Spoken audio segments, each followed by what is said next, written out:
जय हिंद। वेलकम सभी प्यारे बच्चों का बहुत बहुत स्वागत है आपके अपने परिवार में। तो सबसे पहले थैंक यू रिचा मैम का बहुत बहुत धन्यवाद जिन्होंने ये मुझे अपॉर्चुनिटी दी। एक मैथ की क्लास, एक मैथ का सेशन लेके आया हूं। तो इस वीडियो में लास्ट तक सभी प्यारे साथी बने रहेंगे और अपना फीडबैक देंगे। आज जो जिन साथियों को मैथ टफ लगती है तो उनका देखने का नजरिया यहां पर बदलने वाला है साथियों। इस बात का ध्यान रखना क्योंकि सवाल कठिन नहीं होते हैं, कठिन होता है आपका देखने का नजरिया।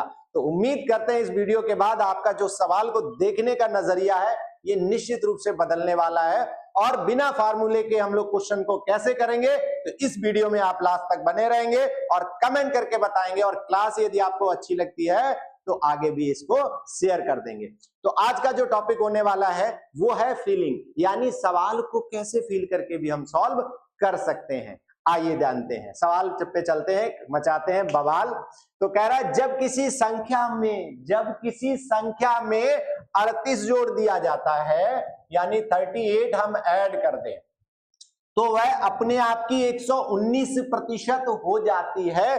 तो उसी संख्या का 60% कितना होगा। अब देखो दिमाग लगाओ क्या कह रहा है। एक संख्या बनाई हमने कोई और हर व्यक्ति या हर संख्या अपने में कैसी होती, बोला 100%। क्लियर है। हमने इसमें 38 जोड़ दिया, कितना 38 हमने ऐड किया। तो कर देते हैं 38 के जोड़ने से क्या हुआ, संख्या हो गई 119%, है ना। तो आने से उसके आए बाहर 38 के आने से क्या हुआ, तो बोला 100 से 119 हो गया। कितना बढ़ गया, तो बोला 19% बढ़ गया। तो ये जो 19% बढ़ा ये किसके बराबर, 38 के। तो एक का मान यहां से कितना होने वाला है, तो एक बराबर 2 के। हमसे क्या पूछ रहा है, 60%। तो एक का मान 2 है, 60 का मान कितना हो जाएगा, 60 × 2 यानी 120।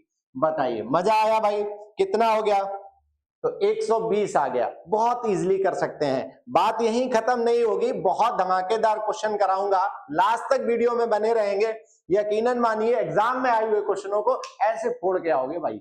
आ जाइए, जब किसी संख्या में 75% ऐड कर दिया जाए, देखिए क्या कह रहा है क्वेश्चन, जब किसी संख्या में के 75% में 75 जोड़ दिया जाए तो परिणाम उसी संख्या के बराबर होता है। तो संख्या का 60% कितना है, यहां पर देखिए कह रहा है मान लीजिए कोई संख्या है उसका 75% आपके पास है। अब आप उसमें क्या करें, 75 यदि ऐड कर दें तो संख्या स्वयं हो जाती है यानी 100% हो जाएगी। और बताओ आपने 75 क्यों ऐड किया, क्यों किया, तो कहेंगे सर फिर क्योंकि हमने जैसे ही यहां पर 75 ऐड किया ये जो 75% था ये 100% हो गया। यानी कहीं ना कहीं कितना बढ़ गया, बोलो, यानी 25% की हमारी कमी पूरी हो रही है। यानी 25% बराबर किसके, 75। ये लाइन फिल करके आपको निकालनी है और सिलेक्शन ले लेना है।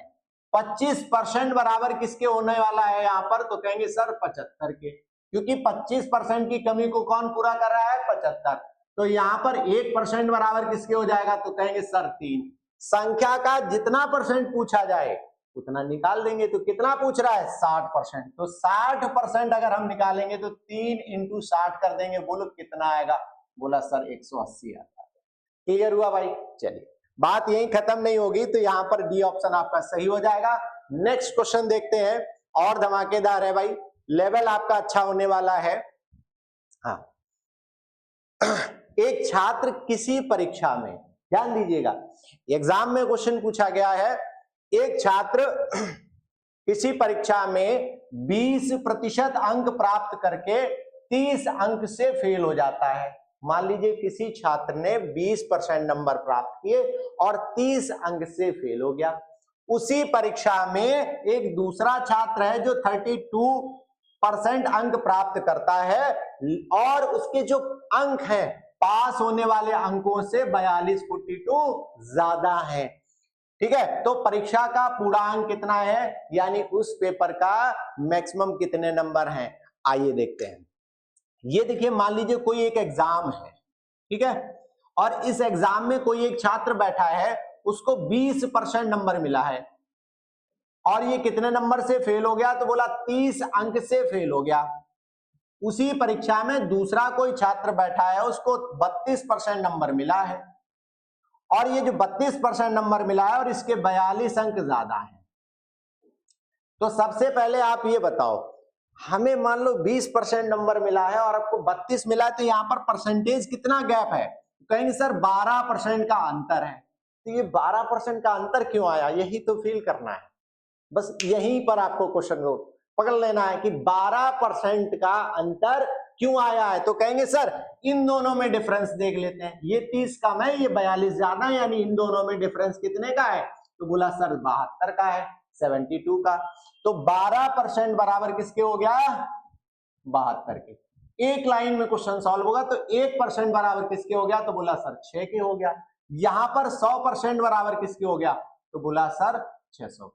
बताइए मजा आया, कौन सा ऑप्शन सही हो जाएगा? तो सी इज द राइट आंसर, सी बिल्कुल सही होगा। फटाफट आप लोग भी कमेंट करके बताते रहेंगे, क्वेश्चन समझ आया। चलिए नेक्स्ट क्वेश्चन है आपका, और बहुत ही प्यारा क्वेश्चन है, कई बार ये क्वेश्चन एग्जाम में पूछा गया है।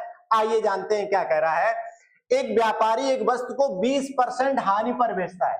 कोई एक व्यापारी है, बिजनेसमैन है, किसी वस्तु को जब भाई सॉल्व कर रहा है, तो वो सॉल्व नहीं सेल कर रहा है, सॉरी शक्तिमान, 20% की हानि पर बेचता है। यदि वह 200 रुपए अधिक में बेच दे, यानी अपना बिक्री मूल्य 200 रुपए बढ़ा दे, तो उसे 5% का लाभ हो जाता है। वस्तु का क्रय मूल्य क्या है? उम्मीद है क्वेश्चन आप सबको समझ आ गया होगा। ठीक है, देखिए मान लीजिए एक दुकानदार है, पहले किसी चीज को बेच रहा था तो 20% का लॉस हो रहा है। अब की बार उसने क्या किया कि 200 रुपए बढ़ा दिए। जैसे ही उसने 200 रुपए बढ़ाए, तो आपका जो 20% लॉस था वो किसमें चेंज हो गया बताओ? 5%, 5% प्रॉफिट में। यानी पहले हमें 20% का लॉस हो रहा था, अब हमें 5% का प्रॉफिट हो रहा है। यहां पर दोनों में अंतर कितने का है? तो कहेंगे सर 25% का, है ना। और ये 25% का अंतर आया क्यों? अपने आप से आया? बिल्कुल नहीं आया। किसकी वजह से आया, वही तो पूछ रहे हैं आज के वीडियो में। बस यही आपको निकालना है, किसकी वजह से, है ना। हाँ, तो किसकी वजह ही आप निकालना है। तो 25% का जो अंतर आया 200 के बराबर। तो 1% बराबर किसके भाई? तो कहेंगे सर 8 के। तो यहां पर आपको निकालना है संख्या, वो क्रय मूल्य यानी 100%। तो कितना हो जाएगा? 800 रुपए। बात सभी को समझ आ गई। तो कौन सा ऑप्शन सही हो जाएगा यहां पर? आपका B is the right answer होगा। बी बिल्कुल सही होगा। क्लियर है भाई? चलिए नेक्स्ट क्वेश्चन की बात कर लेते हैं। क्वेश्चन बड़ा जबरदस्त है, चैप्टर भी चेंज हो रहा है आपका, ठीक है। ऐसा नहीं है कि एक ही टॉपिक के सेम क्वेश्चन करा रहे हैं। अगला क्वेश्चन और जबरदस्त है आपका, किससे? सिंपल इंटरेस्ट से। देखिए किसी स्कीम में 9% वार्षिक दर से साधारण ब्याज से अदा करता है। धनराशि जो है 4 वर्षों के लिए निवेशित करता है। पी धनराशि, पी रुपए जो है 4 वर्ष के लिए निवेशित करता है। समान धनराशि यानी पी रुपए दूसरी स्कीम में 12% प्रति वर्ष की दर से 2 वर्ष के लिए अदा करता है ना। तो उसे जो है 360 रुपए अधिक ब्याज मिलता है। तो मूलधन बताओ। एक बार इस क्वेश्चन को बड़े प्यार से पढ़ लेंगे। क्या कह रहा है कि 2 स्कीमों में पैसा इन्वेस्ट करना है, पहले 9% से 4 साल के लिए, ठीक है। तो 9% से 4 साल के लिए अगर हम पहली स्कीम में देंगे पैसा, तो कितना हो जाएगा? 9 × 4 36। ब्याज कितना होगा? 9 × 4 किया तो 36% पहले से ब्याज मिल जाएगा। दूसरे में 12 × 2, तो 12 दूनी 24%। तो यहां पर कितना ब्याज जब डिफरेंस आ रहा है, कितना ज्यादा है? तो कहेंगे सर 12 का अंतर है। ये जो 12 का अंतर आया ना, यहां पर 36 है और यहां पर 24 है।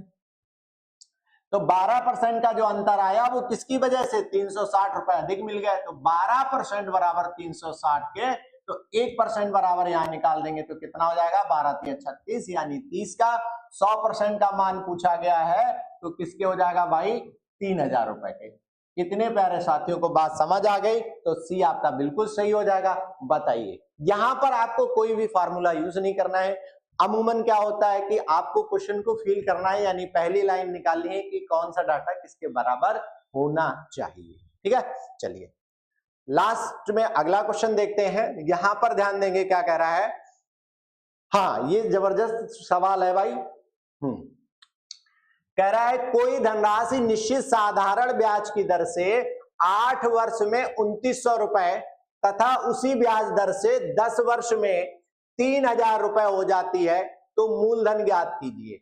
तो मूलधन ज्ञात कीजिए। बड़ा प्यारा सवाल है कि हमने कोई पैसा था आपको दिया, आपने कहा सर ले लेना 8 साल बाद। 8 साल बाद जब हम आपसे लेने गए तो आपने 2900 रुपए वापस किए, लेकिन आपने कहा सर 10 साल बाद अगर आप आते लेने तो हम आपको 3000 रुपए देते। तो यहां पर हमें सवाल में फील क्या करना है कि भाई देखो 8 वर्ष बाद जो हमारा पैसा है वो 2900 रुपए है, और 10 वर्ष का मतलब हुआ कि हमें 2 साल बाद यहां पर 3000 हुआ। तो पॉइंट नोट करिएगा कि यहां पर 2900 रुपए है, यहां पर भी 2900 ही होना चाहिए। होना चाहिए कि नहीं होना चाहिए? मतलब नहीं सर, यहां पर 2 साल आपका बढ़ा, तो कहेंगे सर जो 2 साल आपका बढ़ा है ये कितना रुपए बढ़ रहा है? 2 साल में आपका 100 रुपए बढ़ जाएगा। 2 साल में कितना बढ़ गया? 100। तो 1 साल में कितना बढ़ा बोलो? 1 ईयर में कितना बढ़ जाएगा? तो कहेंगे सर 1 वर्ष में 50 रुपए बढ़ जाएगा। ठीक, जब हमने आपको पैसा 8 साल बाद रिटर्न किया होगा तो क्या होगा? खाली पैसा ले लोगे? नहीं लोगे, ब्याज तो चाहिए, इसीलिए तो आदमी इंटरेस्ट में देता है। यानी 1 साल में हमें 50 रुपए ब्याज मिला। अगर हम 8 साल बाद आपको 2900 रुपए रिटर्न कर रहे होंगे तो इसका मतलब है 8 साल का ब्याज भी हम आपको दे रहे होंगे। तो 50 1 साल का, 8 साल का कितना हो गया? बोला सर 400 रुपए। 400 रुपए हमारा ब्याज हो गया, 2900 रुपए मूलधन था, वो मिश्रधन था। यहां पर कितना हो जाएगा? 2900 से 400 घटा दो तो आपका कितना बच जाएगा? 2500 रुपए। तो कौन सा ऑप्शन सही हो जाएगा? बी आपका सही होगा। यानी हमने आपको 2900 रुपए वापस किए, लेकिन उस 2900 रुपए में क्या था भाई मेरे? तो कहेंगे सर उसमें तो ब्याज भी था, ब्याज को अलग निकाल दो, जो प्रिंसिपल निकल आया कितना? 2500। क्लियर हुआ भाई? आइए आगे देखते हैं। नेक्स्ट क्वेश्चन है, हाँ बड़े जबरदस्त सीरीज होने वाली है भाई, और आप लोग कमेंट करके बताएंगे। एक साधारण ब्याज की किसी दर पर कोई धनराशि 2 वर्ष के लिए निवेशित की जाती है ना। मान लीजिए इस साधारण ब्याज की किसी दर पर 2 वर्ष के लिए कोई धनराशि निवेशित की जाती है, यदि इसे 1% अधिक दर पर निवेश किया होता। बड़ा प्यारा सा क्वेश्चन कह रहा है कि अगर इसे 1% अधिक पर निवेश किया होता तो उससे क्या मिलता? 24 रुपए यानी 24 रुपीज एक्स्ट्रा इंटरेस्ट मिलता, अधिक ब्याज मिलता। तो मूलधन ज्ञात कीजिए, यानी धनराशि ज्ञात कीजिए भाई। देखिए अगर हमने अपना ब्याज 1% बढ़ा दिया तो देखो पैसा बढ़ गया। देखिए हमने क्या किया, यहां पर कोई पैसा हम दे रहे थे 2 वर्ष के लिए R% से, यहां पर भी 2 वर्ष के लिए दे रहे थे, लेकिन यहां पर दर हमने 1% बढ़ा दी। अगर हम ब्याज की दर 1% बढ़ा रहे हैं तो 2 साल में कितनी वृद्धि हो जाएगी परसेंटेज में? तो कहेंगे सर 2% हमारा बढ़ जाएगा, और 2% में तो 2 की ही वृद्धि हुई ना। परसेंटेज में 2 बढ़ा, लेकिन यहां पर रुपए में कितना बढ़ा? तो कहेंगे सर 24। तो 2% बराबर किसके हो गया भाई मेरे? तो कहेंगे 24। 1% का मान निकाला तो कितना आ गया? 12। यहां पर आपसे प्रिंसिपल की बात कर रहा है, मूलधन की बात कर रहा है, तो 100% का मान निकालेंगे कितना आएगा? फेंक के मारो भाई आंसर। तो बोला सर 2400 आ जाएगा। नहीं, कितना आ जाएगा? सॉरी 1200। सॉरी शक्तिमान, कितना आ जाएगा? 1200। 1 बराबर यहां से 2 बराबर 24 था, 1 बराबर 12, तो 100 बराबर किसके आ जाएगा? 1200 के। और कौन सा ऑप्शन? ए सही हो जाएगा। फटाफट भाई कमेंट करके बताएंगे, बात समझ आ गई सभी को। चलिए आगे देख लेते हैं नेक्स्ट क्वेश्चन। ठीक है, यहां पर देखिए बड़ा प्यारा मतलब स्किप करने वाले क्वेश्चन। चक्रवर्ती बोला सर यही तो नहीं आता, आज के बाद नहीं कहोगे सर चक्रवर्ती ब्याज नहीं आता है ना। चलिए आइए देखिए क्या, कोई धनराशि चक्रवर्ती ब्याज की दर से 4 साल में, हमने क्या कहा? कोई पैसा था निश्चित कंपाउंड इंटरेस्ट से, चक्रवर्ती ब्याज की दर से 4 साल में 2400 रुपए तथा 5 वर्ष में 2500 रुपए हो जाती है, तो ब्याज की दर कितनी है लाला? देखो, कोई पैसा था, ठीक है, कोई पैसा था और ये पैसा था आपका 4 वर्ष में, कितने वर्ष में? 4 वर्ष में 2400 रुपए हो गया, और यहां 5 वर्ष में, मतलब यहां से यहां 1 वर्ष बढ़ गया, 5 वर्ष में 2520 रुपए हो गया। तनिक इस पे नजरिया डालो कि यहां पर 2400 रुपए से 2520 क्यों हो गया, यही तो फील करना है। तो कहेंगे सर 1 साल का ब्याज नहीं ज्यादा मिल गया है, इसमें कौन सी बड़ी बात है, बताइए। 1 साल का ब्याज बढ़ने से क्या बढ़ रहा है? तो कहेंगे सर 1 साल का जो ब्याज बढ़ा है 1 वर्ष का, उससे हमें कितने का फायदा हुआ है? तो 2520 और 2400 का डिफरेंस निकाल देंगे, तो 2520 और 2400 का डिफरेंस निकालेंगे तो कितना? 120। हमें 120 रुपए ज्यादा ब्याज मिला है, और ये ब्याज किस पे मिला होगा? 2400 रुपए पर, तो अपॉन 2400। तो कैंसिल कर दो, 12 दूनी 24 यानी 1/20। परसेंटेज में पूछ रहा है तो इंटू 100 कर देंगे तो कितना आ जाएगा? 5%। उम्मीद करते हैं बात आपको समझ आ गई होगी। यहां पर आपको फार्मूला यूज नहीं करना है। स्टार्टिंग में जो आपसे कहा था कि कॉन्सेप्ट वही रहने वाला है, सवाल आपके बदलते जाएंगे लेकिन कॉन्सेप्ट नहीं बदलेगा। और नेक्स्ट क्वेश्चन और जबरदस्त है, ये भी आपका चक्रवर्ती ब्याज का सवाल है। क्या कह रहा है? एक निश्चित चक्रवर्ती ब्याज की दर से जो वार्षिक है, मतलब जो चक्रवर्ती ब्याज है वो ईयरली आपसे लग रहा है, 4 साल में पैसा 4 वर्ष में 700 रुपए हो जाती है और 8 वर्ष में 1000 रुपए हो जाती है। तो शुरुआती रकम कितनी थी, यानी पैसा क्या था? तो सबसे पहले आप चक्रवर्ती ब्याज समझ लो क्या होता है। कंपाउंड इंटरेस्ट, इस पे ब्याज मिलता है, यानी रेशियो बराबर रहता है। देखो, कोई धनराशि थी, 4 वर्ष में 7000 रुपए हो गई और 8 वर्ष में 10,000 रुपए हो गई, तो यहां पर कितना समय बढ़ा? तो 4 साल। तो सबसे पहली बात समझिए, इन दोनों में जो अनुपात होगा, किसमें भाई मेरे? तो बोला सर 7000 और 10,000 में जो अनुपात होगा तो हो गया 7:10। यही अनुपात इसमें हो जाएगा 7:10।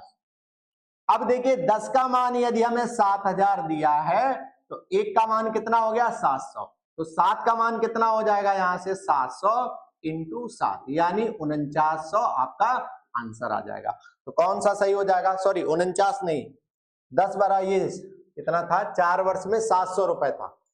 सॉरी शक्तिमान, यहां पर 700 था, या थोड़ा सा मिसप्रिंट हो गया था, कोई बात नहीं, एक बार फिर से देख लेंगे कि देखो कोई धनराशि थी 4 वर्ष में वो 700 रुपए है, ठीक है। 4 वर्ष में कितनी है बोलो?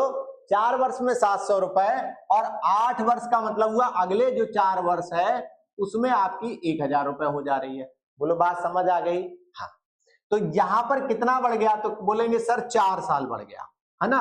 यहां पर 4 साल, यहां पर 4 साल, तो दोनों में क्या है? रेशियो बराबर है। तो जो अनुपात 7:10 का अनुपात यहां पर है, सेम रेशियो यहां पर होगा 7 और 10 का। तो यानी 10 का मान हमें कितना दिया है? 700।